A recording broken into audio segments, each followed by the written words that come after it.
Na ako. Rita Del Mundo, shout out. Ayan. Shout out sa iyo, Ma'am Rita Del Mundo. And ingat ka dyan palagi. God bless sa iyo, Ma'am Rita Del Mundo. Ay. Saida Cabaro, hello. Ayan po. Shout out. At shout out din sa all Quintitas of True sa Family. Shout out po sa inyong lahat.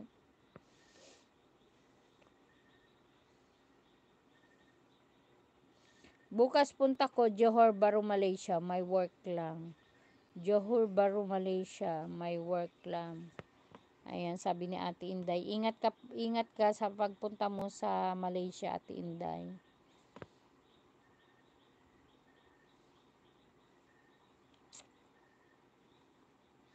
One hour lang biyahe mula Singapore to Jebu. Johor Bahru. April. Airplane ba yan, Ate Inday, pag nagbiyahe ka puntang Malaysia? Ay, oo nga pala, mag-airplane kasi Singapore.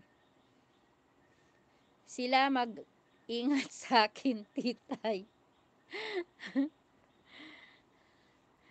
Sila mag-ingat sa akin, titay. Ayan, mag-ingat sila kay Ate Inday. Si Ate Inday na mabait na nambabali ng leeg ng basher. Saida Cabaro, I'm watching from Pagadian City. Idol ko sila Langga Rachel, Dodong Ruel. Matagal na ako nakasubaybay sa kanila mula noon hanggang ngayon. Shout out titay. Ayan. Maraming salamat sa iyo, Ma'am Zaida Cabaro. Maraming salamat sa suporta at pagmamahal nyo sa Maglangga. Christy Salcedo, tulay lang pagitan Singapore to Johor. Ah, mag magaling si Ate Inday sa mga biyahe-biyahe talaga.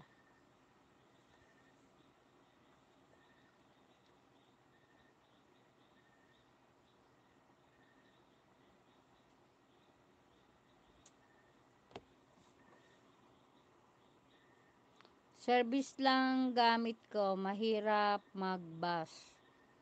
Ayan, sabi ni Ate Christy. Ni Ate Inday. Tinanggal ko yung postiso ko. Ang sakit ng pinagbunutan.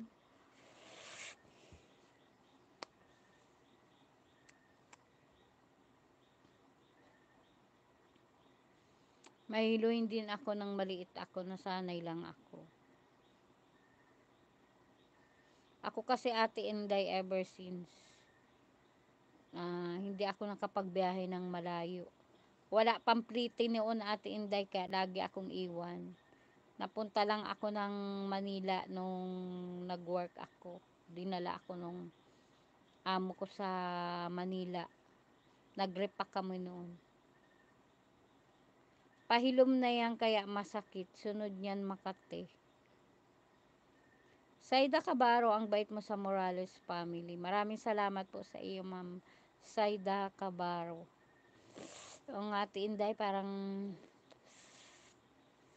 hindi na po ako uminom ng Mepenamic Ate Inday kasi sumasakit yung aking tiyan.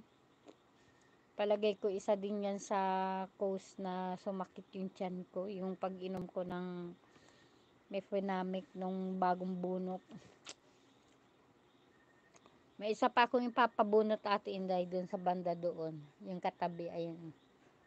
Hindi pa naman siya sira, wala pa naman siyang masyadong okay pa naman siya, kaya lang gusto ko na rin siyang ipabunot para isang paggawaan ng pustiso. Sayang ang pustiso, hindi naman na magagamit yung dating ngipin ng pustiso kapag nagpasukat ng bago. Pag for good na ko, ikutin natin buong Bicol, di natin isama si Laila Mendoza. Ha? Sabi ni Ate Inday. Kawawa Ate Lai, hindi ka daw sasama ni Ate Inday. Ay, nandyan din si Ma'am Elsa Patalya. Shout out sa iyo, Ma'am Elsie Patalya. Kay, baka sa loob si Rana. Di pa naman po Ate Inday. May damage lang siyang konti. May momo sa likod mo, Tita's Vlog. Ay,